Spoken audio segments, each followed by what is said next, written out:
কয়েক মাস আগেই কাঁটা দিয়ে কাঁটা তোলার ঘোষণা দিয়েছিল ইরান। বলেছিল যে অস্ত্র দিয়ে ইরানকে ধ্বংস করতে চায় মার্কিন ইসরায়েলি জোট, সেগুলোকেই পরিণত করবে ইরানের নতুন শক্তির উৎসে। কথা দিয়ে কথা রেখেছে ইরান। মাত্র ৩ মাসের মধ্যেই প্রকাশ করল যুদ্ধের সময় ভূপাতিত হওয়া বিভিন্ন মার্কিন ইসরায়েলি ড্রোন আর যুদ্ধ বিমানের ফুটেজ। ইসলামী প্রজাতন্ত্রের দেশটির লক্ষ্য যেন একটাই, শত্রুর প্রযুক্তি বুঝে আরও বড় আঘাত হানা।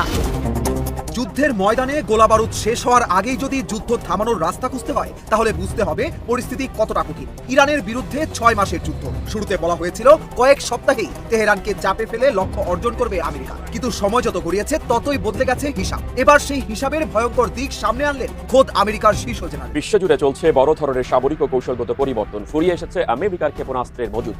এই কারণে ইরানের উপর হামলা স্থগিত করেছেন মার্কিন প্রেসিডেন্ট ডোনাল্ড ট্রাম্প। আমেরিকার ক্ষেপণাস্ত্রের ভান্ডারে বড় ধরনের টান পড়েছে। ফুরিয়ে আসছে দেশটির বিমান প্রতিরক্ষা মিসাইলের মজুদ। রাশিয়ার রাষ্ট্রীয় বার্তা সংস্থা তাসের দাবি, এ কারণেই মার্কিন প্রেসিডেন্ট ডোনাল্ড ট্রাম্প ইরানের উপর নতুন হামলা স্থগিত করতে বাধ্য হন। একই সঙ্গে ইউক্রেনের প্রেসিডেন্ট জেলেনস্কির প্যাট্রিয়ট ক্ষেপণাস্ত্রের অনুরোধও নাকচ করেন ট্রাম্প। ইরান ও যুক্তরাষ্ট্রের মধ্যে চলমান সংঘাত ক্রমেই দীর্ঘায়িত হচ্ছে। পাল্টাপাল্টি হামলায় মধ্যপ্রাচ্যের পরিস্থিতি উত্তপ্ত হয়ে উঠেছে। থেমে থেমে ইরানের সামরিক ও জ্বালানি অবকাঠামোয় হামলার পাশাপাশি যুক্তরাষ্ট্রও ইরানের পাল্টা হামলার মুখে পড়ছে। সংঘাত দীর্ঘায়িত হলে আঞ্চলিক অস্থিরতা আরও বাড়ার পাশাপাশি মার্কিন সামরিক সক্ষমতার উপরও চাপ তৈরি হওয়ার আশঙ্কা রয়েছে। মধ্যপ্রাচ্যে কি এবার বদলে যাচ্ছে ক্ষমতার সমীকরণ? ইরান যুদ্ধের ধাক্কা সামলাতে না সামলাতেই মক্কায় বসে নতুন প্রতিরক্ষা চুক্তি করল সৌদি আরব, তুরস্ক ও পাকিস্তান। চুক্তির সবচেয়ে বিস্ফোরক দিক, ৩ দেশের যে কোনো একটির ওপর সশস্ত্র হামলাকে ৩ দেশের সবার ওপর হামলা হিসেবে বিবেচনা করা হবে। অর্থাৎ একজনকে লক্ষ্যবস্তু করলে সামনে আসবে ৩ শক্তি। আর এই চুক্তি এমন এক সময় হলো যখন ইরান যুদ্ধের পর মধ্যপ্রাচ্যের দেশগুলোর মধ্যে আমেরিকার ওপর নিরাপত্তার নির্ভরশীলতা নিয়ে নতুন করে প্রশ্ন উঠেছে। আসসালামু আলাইকুম প্রিয় দর্শক, নতুন একটি ব্রেকিং নিউজে আপনাদের সবাইকে স্বাগত। তো ভিডিওর শুরুতেই অংশ বিশেষ দেখে আপনারা বুঝতে পেরেছেন আজকে আপনাদের মাঝে কতটুকু গুরুত্বপূর্ণ তথ্য নিয়ে হাজির হয়েছি। তো প্রিয় দর্শক, আপনাদের কাছে একটাই রিকোয়েস্ট থাকবে যে সম্পূর্ণ ভিডিওটি না টেনে মনোযোগ সহকারে দেখবেন। তো প্রিয় দর্শক, চলুন ভিডিওটিতে একটি লাইক দিয়ে সম্পূর্ণ ভিডিওটি দেখে আসি। 2026 সালের 7ই আগস্ট মুসলিম ঐক্যকরণের ক্ষেত্রে একটি স্মরণীয় দিন হয়ে থাকবে, কারণ এই দিনেই সৌদি আরব, তুরস্ক এবং পাকিস্তান মুসলিম বিশ্বের 3টি গুরুত্বপূর্ণ প্রধান রাষ্ট্র তারা ত্রিদেশীয় মক্কা সামরিক চুক্তি সম্পন্ন করেছে পবিত্র মক্কা শহরে। 1924 সাল থেকে 2026 সাল পর্যন্ত এই সুদীর্ঘ 102 বছরের ইতিহাসে এত গুরুত্বপূর্ণ চুক্তি মুসলিম বিশ্ব পায়নি। দুটি বিষয়কে যদি আমরা মনের থেকে সরিয়ে রাখি, এক, তুরস্ক, সৌদি আরব এবং পাকিস্তান তারা যে সামরিক চুক্তি সম্পাদন করলো, এই চুক্তিকে তারা আদৌ কতটা বাস্তবায়ন করতে পারবে? কারণ আমেরিকা যুক্তরাষ্ট্র এই 3 রাষ্ট্রকে আগামী দিনে নানান রকম চাপ প্রয়োগ করে এবং প্রলোভন দিয়ে মুসলিম ঐক্যকে ভেঙে খণ্ড খণ্ড করার সর্বাত্মক প্রচেষ্টা করবে, ঠিক যেভাবে পশ্চিমী বিশ্ব মুসলিম বিশ্বের খিলাফতকে ভেঙে চুরমার করেছিল এবং গত 100 বছর ধরে মুসলিমদেরকে বিচ্ছিন্ন করে রেখেছে। একই কৌশল কিন্তু আমেরিকা যুক্তরাষ্ট্র এখন প্রয়োগ করার চেষ্টা করবে। তাই সৌদি আরব, পাকিস্তান এবং তুরস্ক তারা আগামী দিনে নিজেদের সমস্ত ইগোকে দূরে সরিয়ে রেখে যে শক্তিশালী চুক্তি তারা গতকাল সম্পন্ন করেছে, সেই চুক্তিকে কতটাকে বাস্তবতা দান করতে পারবে সেটা দেখতে হবে। দ্বিতীয়ত, ইরান যতদিন না পর্যন্ত এই জোটে সামিল হচ্ছে ততদিনে নিশ্চিত করে বলা যায় এই জোট ততটা শক্তিশালী হতে পারবে না মুসলিম বিশ্বকে পশ্চিমী দুনিয়ার বিরুদ্ধে ঐক্যবদ্ধভাবে চ্যালেঞ্জ নেওয়ার জন্য যতটা শক্তি দরকার। সুতরাং এই দুটি বিষয়কে যদি আমরা সরিয়ে রাখি, তাহলে একথা অনস্বীকার্য যে মুসলিম বিশ্ব এতদিন ধরে যে চুক্তির কথা ভাবছিল, যে জোটের কথা ভাবছিল, সেই জোট কিন্তু এই মুহূর্তে হওয়ার পথে। এই চুক্তি নিঃসন্দেহে অত্যন্ত শক্তিশালী, কূটনৈতিক দিক থেকে অত্যন্ত প্রয়োজনীয় একটা চুক্তি। এখন আমরা আজকের এই ভিডিওতে আলোচনার চেষ্টা করব যে চুক্তির মধ্যে কি কি শর্ত আছে, কেন আমরা বলছি যে এই চুক্তি অত্যন্ত গুরুত্বপূর্ণ মুসলিম বিশ্বের স্বার্থ রক্ষার ক্ষেত্রে এবং আগামীতে পশ্চিমী দুনিয়ার বিরুদ্ধে সারা বিশ্বের মুসলিম জাতি যদি ঐক্যবদ্ধ হতে চায় তার জন্য এই চুক্তি গুরুত্বপূর্ণ ভূমিকা পালন করবে। অন্যতম কারণ এই যে একদিকে পাকিস্তান পরমাণু শক্তিধর রাষ্ট্র, সৌদি আরব মক্কা মদিনার দেশ, পাশাপাশি পৃথিবীর অন্যতম ধনী একটা দেশ, পৃথিবীর সর্ববৃহৎ তেল রপ্তানিকারক দেশ সৌদি আরব। তাই সৌদি আরবের কাছে যেমন ধর্মের শক্তি রয়েছে, পাশাপাশি রয়েছে অর্থের জোর। এবং তুরস্ক যে তুরস্ক একটা সময় ইউরোপকে শাসন করেছে, যে তুরস্ক ক্রুসেডে মুসলিমদেরকে জয় নিশ্চিত করেছিল এবং ইউরোপ মহাদেশের সাম্রাজ্য বিস্তার করেছিল সুদীর্ঘ কাল ধরে। তাই অটোমান সাম্রাজ্যের যে গৌরব, সেই গৌরবের উত্তরাধিকার বহন করছে এই তুরস্ক রাষ্ট্র। অপরদিকে তুরস্ক সাম্প্রতিক সময়ে মিলিটারি ইন্ডাস্ট্রিয়াল কমপ্লেক্স, আধুনিক অস্ত্র তৈরির ক্ষেত্রে প্রভূত উন্নতি সাধন করেছে। এমনকি 2025 সালে ইউরোপ মহাদেশের 90% রাষ্ট্র কোনো না কোনোভাবে তুরস্কের কাছ থেকে অস্ত্র ক্রয় করেছে। তাই পশ্চিমী বিশ্ব এখন অস্ত্রের বিষয়ে তুরস্ককে নির্ভর করতে শুরু করেছে। তাই সামরিক দিক থেকে এমন একটি উন্নত রাষ্ট্র তুরস্ক, সে যদি সৌদি আরব পাকিস্তানের সঙ্গে চুক্তি করে, নিঃসন্দেহে মুসলিম বিশ্বে যেটা অত্যন্ত তাৎপর্যপূর্ণ। অপরদিকে ইরান কিন্তু এই চুক্তিকে তাদের জন্য থ্রেট বা বিপদ বলে মনে করছে না, বরং মুসলিম বিশ্বের ঐক্য তৈরি হওয়ার একটি প্রাথমিক ধাপ বলেই এই চুক্তিকে বিবেচনা করছে ইরান। সুতরাং যে আশঙ্কাটা আমরা করছিলাম যে ইরানের সঙ্গে সৌদি আরবের যুদ্ধ না বেঁধে যায় এই জোটের পরে, সেই সম্ভাবনা কিন্তু মোটেই নেই। তাছাড়া এরদোয়ান কিংবা এমবিএস তারা প্রত্যেকেই জানিয়েছে তাদের এই সামরিক জোট পৃথিবীর কোনো দেশকে আক্রমণ করবার জন্য নয়, বরং নিজেদের মধ্যে কাজের শক্তি, সেই শক্তিকে বাড়ানোই তাদের লক্ষ্য। তৃতীয়ত, পশ্চিম এশিয়ার যে কোনো দেশ এই জোটে চাইলে তারা যোগদান করতে পারে, সে কথাও জানানো হয়েছে গতকাল। চলুন শুরু করা যাক আজকের আলোচনা। শুরুতেই আমি আপনাদের বন্ধু অধ্যাপক আব্দুল হালিম সকলকে স্বাগত জানাচ্ছি। শুরুতেই যে বিষয়টি আমাদের দেখে নেওয়া দরকার, মুসলিম বিশ্বের বর্তমানে সবচাইতে শক্তিশালী দেশ, আমরা যদি নেটোর প্রশ্নে বলি, নেটোতে আমেরিকা হচ্ছে সব থেকে শক্তিশালী দেশ, তারপরে দ্বিতীয় বৃহত্তম, দ্বিতীয় সবচাইতে শক্তিশালী যে রাষ্ট্র, তার নাম তুরস্ক। তুরস্ক এই জোটে যোগদান করার ফলে নেটোর যে অভিজ্ঞতা, নেটোতে প্রশিক্ষণ দানকারী দেশ হিসেবে তুরস্কের সবচেয়ে বেশি নাম আছে। সেই তুরস্ক মুসলিম সৈন্যবাহিনীকে প্রশিক্ষণ দিয়ে পৃথিবীর শ্রেষ্ঠ শক্তিশালী সৈন্যবাহিনী তৈরি করবার ক্ষেত্রে তারা কিন্তু গুরুত্বপূর্ণ ভূমিকা পালন করতে পারে। অপরদিকে পাকিস্তান, পৃথিবীর মধ্যে যতগুলি মুসলিম দেশ আছে তাদের মধ্যে সর্বাধিক সৈন্যবাহিনী রয়েছে এই পাকিস্তানের। পাশাপাশি পাকিস্তানের কাছে রয়েছে পরমাণু শক্তি, যা মুসলিম বিশ্বের আর কোনো দেশের কাছে নেই। সেদিক থেকে পাকিস্তান একটি ইউনিক দেশ। এবং সৌদি আরব, সৌদি আরবের কাছে সামরিক শক্তি অত বেশি না থাকলেও লিকুইড টাকার পরিমাণ, বিপুল পরিমাণে তার কাছে নগদ টাকার একটি মজুত রয়েছে। তাই সৌদি আরব, পাকিস্তান ইতিমধ্যেই ঋণগ্রস্ত, সামরিক শক্তি এবং প্রযুক্তি উভয় থাকা সত্ত্বেও তারা কিন্তু ভঙ্গুর একটা রাষ্ট্র। আবার তুরস্কের কাছে বর্তমান সময়ে সামরিক সবচেয়ে উন্নত প্রযুক্তি থাকলেও তারা বিপুল পরিমাণে বিনিয়োগ করে তাদের মিলিটারি ইন্ডাস্ট্রিয়াল কমপ্লেক্সকে শক্তিশালী করতে পারছে না। এই দুইয়ের অভাব কিন্তু একাই সৌদি আরব মিটিয়ে দিতে পারে। তাই এটা একটা ইউনিক কম্বিনেশন। এই তিন রাষ্ট্র যদি এক জায়গায় হয়, আমরা এই আজকের আলোচনায় বোঝার চেষ্টা করব তিনটি রাষ্ট্র এই চুক্তির মাধ্যমে তাদের সামরিক শক্তিকে এক জায়গায় করেছে। তাই এক জায়গায় আনার পর সেই সামরিক শক্তির চেহারাটা ঠিক কেমন হবে সেটা আমরা বুঝবো। তবে প্রথমেই আমরা দেখে নেব সৌদি, তুরস্ক, পাকিস্তান এই তিনটি রাষ্ট্রের যদি গড় বার্ষিক উৎপাদন অর্থাৎ জিডিপি কে যদি আমরা এক জায়গায় করি, তাহলে দেখবো যে 3 ট্রিলিয়নেরও অধিক তাদের বার্ষিক উৎপাদনের পরিমাণ গিয়ে দাঁড়াচ্ছে। এটা নিঃসন্দেহে একটা বিরাট বড় ফিগার। 3 ট্রিলিয়ন ইকোনমি তৈরি হয়ে যাচ্ছে তিনটে দেশকে এক জায়গায় করলে, যেটা রাশিয়ার ইকোনমি তাকেও ছাড়িয়ে যাবে কিন্তু এই তিনটে দেশের টাকাকে যদি এক জায়গায় করা হয়। আর মিলিটারি প্রশিক্ষণ আমরা দেখে নিই যে বর্তমান পৃথিবীতে ফাইটার জেট, তাকে আধুনিক যুদ্ধের সবচাইতে কেজো একটা অস্ত্র বলেই মনে করা হয়।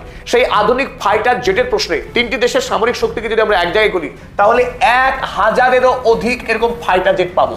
তাই 1000 ফাইটার জেট যদি কোনো একটা জোটের কাছে থাকে, সেই জোট সামরিক প্রশ্নে কতটা শক্তিশালী কল্পনা করুন। পাশাপাশি সাবমেরিন, সামুদ্রিক যে নৌবাহিনী, যে শক্তি অত্যন্ত জরুরি, তো সেই 34টি সাবমেরিনের সংখ্যা গিয়ে দাঁড়াবে সৌদি আরব, তুরস্ক এবং পাকিস্তানকে যদি আমরা যোগ করি, পাবো আমরা 90,000-এর অধিক সাজোয়া গাড়ি।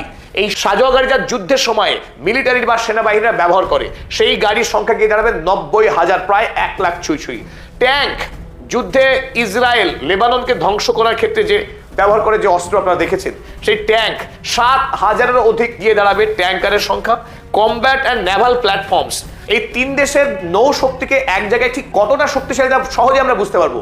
এই মুহূর্তে চায়নার কাছে এইরকম নেভাল প্ল্যাটফর্ম রয়েছে 380টার মতো, অথচ এই তিন মুসলিম দেশকে যদি আমরা এক জায়গায় করি, তাহলে পেয়ে যাচ্ছি 500-রও অধিক নেভাল প্ল্যাটফর্ম, যেগুলো আধুনিক যুদ্ধে নিঃসন্দেহে অত্যন্ত প্রয়োজনীয়। তারপর চলুন পৃথিবীর যে সমস্ত শক্তিশালী অর্গানাইজেশন আছে তার মধ্যে শীর্ষস্থানীয় সংস্থা ওপেক। পৃথিবীর যে জ্বালানির মার্কেট, সেই জ্বালানি মার্কেটকে নিয়ন্ত্রণ করে এই ওপেকের নেতৃত্ব দান করে সৌদি আরব। সুতরাং ওপেকের সমস্ত শক্তি কিন্তু এই মুসলিম রাষ্ট্রগুলো একসাথে উপভোগ করবে। তেলের দাম কত হবে, কোন দেশকে তেল বিক্রি কতটা করা হবে না, যে কোনো গুরুত্বপূর্ণ সিদ্ধান্ত এই ওপেক তখন দিতে পারবে। আর এই জ্বালানি হলো আধুনিক বিশ্বের প্রাণভোমরা। আমেরিকা যুক্তরাষ্ট্র আজ যে লুটিয়ে পড়েছে মাটিতে এসে, তার একমাত্র কারণ হরমুজ প্রণালী এবং বাব আল মান্দাবকে বন্ধ করে দিয়ে ইরান যে খেলা দেখিয়েছে এই খেলাতে কিন্তু আমেরিকা আর এটে উঠতে পারছে না। তাই আগামী দিনে এই তিনটে রাষ্ট্র যদি এক জায়গায় হয়, ওপেকের নেতৃত্ব সম্পূর্ণরূপে তাদের কাছেই থাকবে। আমেরিকা চাইলেও, ইউরোপ চাইলেও খবরদারি করে খুব একটা লাভ করতে পারবে না। এবং সর্বোপরি পাকিস্তানের কাছে রয়েছে 170+ পারমাণবিক বোমা, যে পারমাণবিক শক্তি থাকলে সেই দেশকে পৃথিবীতে সহজে অন্য কোনো দেশ আক্রমণ করবার সাহস তো দেখাবেই না। চলুন এবার আমরা দেখে নিই যে এই চুক্তিপত্রে আসলে ঠিক কি কি বলা হয়েছে, যেটা আজকের সময় আমাদের জানা খুব দরকার। সবাই তো বলছে চুক্তি হয়েছে, চুক্তি হয়েছে, চুক্তিতে আসলে কি লেখা আছে সেটা বুঝি। প্রথম যে কথা, 1 নম্বর এবং গুরুত্বপূর্ণ শর্ত, নিঃসন্দেহে নেটোর যে শর্ত, আর্টিকেল নাম্বার 5, যদি এই তিনটে দেশের মধ্যে কোনো দেশকে আক্রমণ করে অপর কোনো দেশ, কোনো শত্রু রাষ্ট্র, তাহলে ধরে নেওয়া হবে যে তিনটে দেশকেই আক্রমণ করেছে সেই শত্রু দেশ, এবং নিয়ম মাফিক এই তিনটে দেশ একযোগে সেই শত্রু রাষ্ট্রের বিরুদ্ধে তখন যুদ্ধ ঘোষণা করবে। এমনকি জাতিপুঞ্জেও এই আত্মরক্ষামূলক যে ইউনিটি, সামরিক যে জোট, সেটা তৈরি করবার অনুমতি দিয়ে রেখেছে। আর জাতিপুঞ্জের এই আর্টিকেল 51 মেনেই ইতিপূর্বে আমেরিকা যুক্তরাষ্ট্র, কানাডা, ইউরোপীয় রাষ্ট্রগুলি নেটো নামক যে সামরিক শক্তি তৈরি করে এতদিন এশিয়া, আফ্রিকা মহাদেশকে লুট করেছে, তাদেরকে আক্রমণ করবার, তাদের বিরুদ্ধে যুদ্ধ করবার শক্তি পৃথিবীর কোনো দেশ এতদিন দেখাতে পারেনি, যদিও ইরান সাম্প্রতিক সেই নজিরকে ভেঙেছে। তাই প্রথম যে শর্ত, সেই শর্ত কিন্তু ওই নেটোর যে আর্টিকেল নাম্বার 5 তারই শর্ত এখানে লেখা আছে। লেখা আছে, any armed attack against any one of the 3 states shall be regarded as an attack against them all। দ্বিতীয় গুরুত্বপূর্ণ শর্ত, যার জন্য এই চুক্তিকে বলা হচ্ছে ঐতিহাসিক, সেটা 1 নম্বর শর্ত, co-development of defense manufacturing। এইখানে আমেরিকা যুক্তরাষ্ট্র ইতিমধ্যেই চুপসে যেতে শুরু করেছে।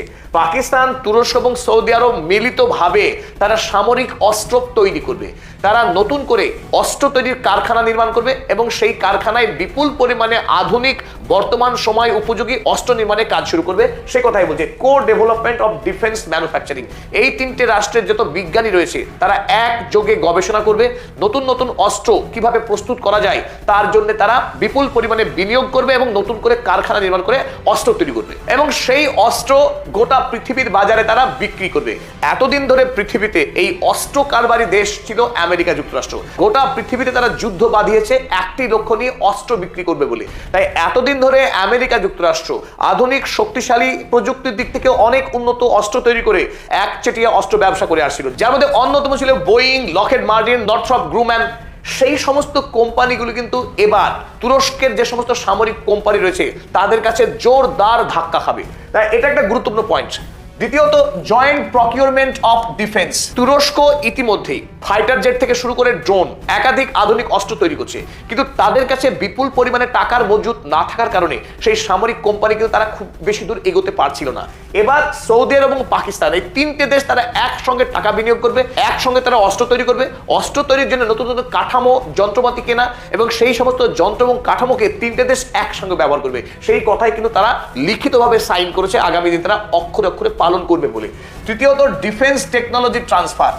যে দেশ যে প্রযুক্তিতে উন্নত তারা অপর দেশকে এই প্রযুক্তি দিয়ে সহায়তা করবে। কেবলমাত্র পরমাণু টেকনোলজি সেটা শেয়ার করা যাবে না, সেটা আন্তর্জাতিক একটি আইনি নিষেধাজ্ঞা রয়েছে। তাই পরমাণু প্রযুক্তিকে বাদ দিয়ে বাকি সমস্ত প্রযুক্তি তারা নিজেদের মধ্যে আদান প্রদান করবে এবং নিজেদেরকে আরো বেশি সামরিক দিক থেকে শক্তিশালী করবে। আর এটাই হচ্ছে ডোনাল্ড ট্রাম্পের সবচাইতে বড় ভয়। ডোনাল্ড ট্রাম্প তিনি আমেরিকার রাষ্ট্রপতি হলেও মূলত তিনি রাষ্ট্রপতি হলেন আমেরিকার যারা ধনকুবের, যারা অস্ত্র ব্যবসায়ী, তাদের সর্দার।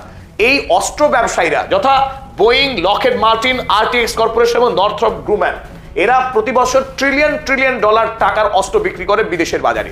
আর সেই জায়গায় কিন্তু প্রবেশ করতে চলেছে এখন এই বেইরাক্তার তুরস্কের এই সামরিক কোম্পানি। ইতিমধ্যেই গোটা পৃথিবীতে নজির সৃষ্টি করেছে। তারা এই কিজিল এলমা নামক শক্তিশালী ফাইটার জেট তৈরি করে, এমন এক ফাইটার জেট যাতে কোনো পাইলট লাগে না, আনম্যান্ড ফাইটার জেট। এবং এই ফাইটার জেটে স্টেলথ টেকনোলজি রয়েছে, অর্থাৎ যাকে খুব সহজে র্যাডারের মাধ্যমে আকাশে ধরা যায় না বা শনাক্ত করা যায় না, এবং তার গতি সুপারসনিক, অর্থাৎ দ্রুত গতি সম্পন্ন স্টেলথ টেকনোলজি রয়েছে, অথচ মানুষ থাকবে না। যদি এই ফাইটার জেট যুদ্ধ করতে গিয়ে ধ্বংস হয়ে যায় তাতেও দেশের কিন্তু কোনো সেনাবাহিনীর ক্ষয়ক্ষতি হবে না। তাই কিজিল এলমা ইতিমধ্যেই সামরিক বিশ্বকে, যারা অস্ত্র ব্যবসায়ী, অস্ত্র তৈরি করে, তাদেরকে রীতিমতো চমকে দিয়েছে। অপরদিকে আমরা দেখব টার্কিশ এরোস্পেস ইন্ডাস্ট্রিজ।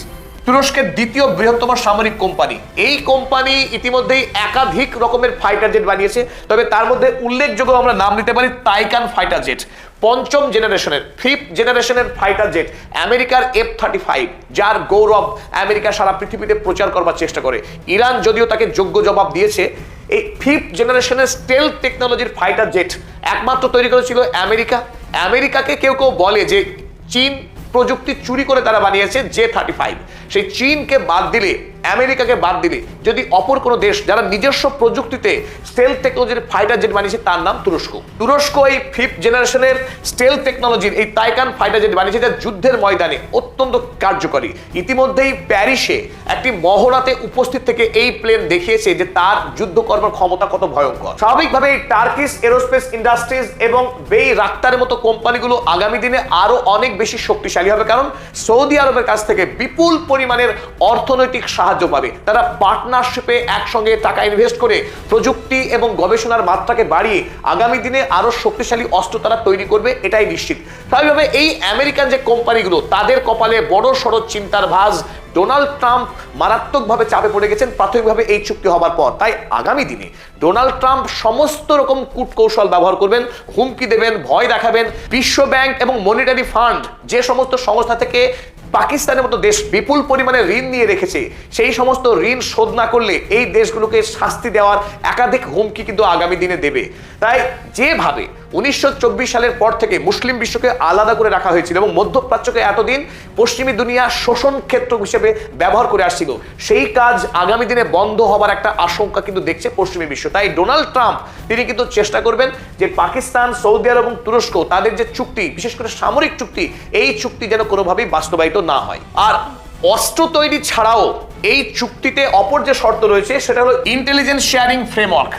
মোসাদ এবং সিআইএ গোটা পৃথিবীতে তারা যে সন্ত্রাস চালায়, তাদের যে ইন্টেলিজেন্স সেটা অত্যন্ত শক্তিশালী। পৃথিবীর কোথায় কি হচ্ছে, আমেরিকার বিরুদ্ধে কোনো দেশ ষড়যন্ত্র করছে কিনা, বা আমেরিকার বিরুদ্ধে যখন যুদ্ধ করে কোনো দেশ, সেই দেশ কোথায় থেকে যুদ্ধ করছে, কোথা থেকে সেনাবাহিনী আনছে, কিভাবে আকাশপথে আক্রমণ করবার প্রচেষ্টা চালাচ্ছে, সমস্ত তথ্য তারা পুঙ্খানুপুঙ্খ পেয়ে যায় তাদের প্রযুক্তি এবং সারা পৃথিবীতে তাদের যে নেটওয়ার্ক রয়েছে তার সাহায্যে। এবার এই জায়গাটা যে কোনো দেশের জন্য গুরুত্বপূর্ণ।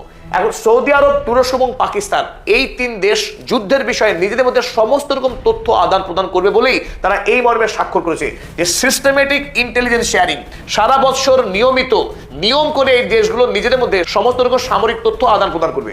পাশাপাশি রিয়াল টাইম ইন্টেল শেয়ারিং, অর্থাৎ তারা প্রতি মুহূর্তে একটি দেশ অপর দেশকে তৎক্ষণাৎ তারা তথ্য আদান প্রদান করবে। এই তথ্য আদান প্রদানে কোনো রকম বিলম্ব হবে না। প্রতিটি দেশ অর্থাৎ এই 3টে দেশ নিজেদের মধ্যে নিরন্তর তারা তথ্য আদান প্রদান করবে। এমনকি both security and operational Intel sharing, যদি কখনো এই দেশগুলি যুদ্ধেও জড়িয়ে যায় অপর কোনো দেশের সঙ্গে, সেই যুদ্ধকালীন সময়েও একে অপরের সঙ্গে তারা তথ্য আদান প্রদান করবে, ঠিক যেভাবে আমেরিকা এবং ইসরায়েল। তো প্রিয় দর্শক, আজ এই পর্যন্তই ছিল আমাদের বিস্তারিত ভিডিওটি।